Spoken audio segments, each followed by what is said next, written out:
Hey guys, welcome back to my channel. నేను మీ అరుణ. Day 1 day 2 diet plan అయితే అయిపోయింది కదా. మన 90 డేస్ ఛాలెంజ్లో డే 3 డైట్ ప్లాన్లో ఏమేమి తీసుకున్నాను, దాంతో పాటుగా డే 1 డే 2 డైట్ ప్లాన్స్ ఎవరైనా స్టార్ట్ చేయాలి అనుకుంటే ఇంకా చూడలేని వాళ్ళు ఉంటే కనుక నా ఛానల్లోకి వెళ్ళి చూసేయండి. రోజులు అలా గడుస్తూ ఉంటే చాలా హ్యాపీగా ఉందండి. ఎందుకంటే మన చేతితో ఓన్గా మన ఇంట్లోనే చాలా హెల్తీగా ఫుడ్ ప్రిపేర్ చేసుకుంటుంటే టేస్ట్ కూడా అంతే బాగుందండి. డైట్ ఫుడ్లో లేదు, ఒక హెల్తీ ఫుడ్ మనం తింటున్నాం అంతే. అంత హెల్తీ ఫుడ్ తిన్నప్పుడు మంచిగా వెయిట్ లాస్ అవుతాం కదా. ఇంత మంచి వెయిట్ లాస్ ప్రోగ్రామ్ని మనం స్టార్ట్ చేసాం కదా. నేను ఏదైతే తింటున్నానో అది మాత్రమే నేను మీకు చూపిస్తున్నాను. డైట్తో పాటుగా మనకి డైలీ 10 మినిట్స్ 20 మినిట్స్ ఎక్సర్సైజ్ అయినా ఉండాలి. అలాగే కొంచెం వాటర్ తాగాలండి. 8 గ్లాసెస్ వాటర్ అయినా తాగాలి. అలాగే 8 అవర్స్ పాటు స్లీప్ ఉండాలి.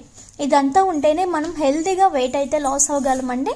ఇలాంటి కంప్లీట్ డీటెయిల్స్ కోసం నేను అయితే ఫుల్ వీడియో ఇక్కడ ఇచ్చేసాను. ఏ రెసిపీ ఎలా ప్రిపేర్ చేసుకోవాలో కూడా డీటెయిల్డ్గా కింద ఇచ్చేసాను. ఒకసారి చెక్ చేసేయండి. Thank you for watching.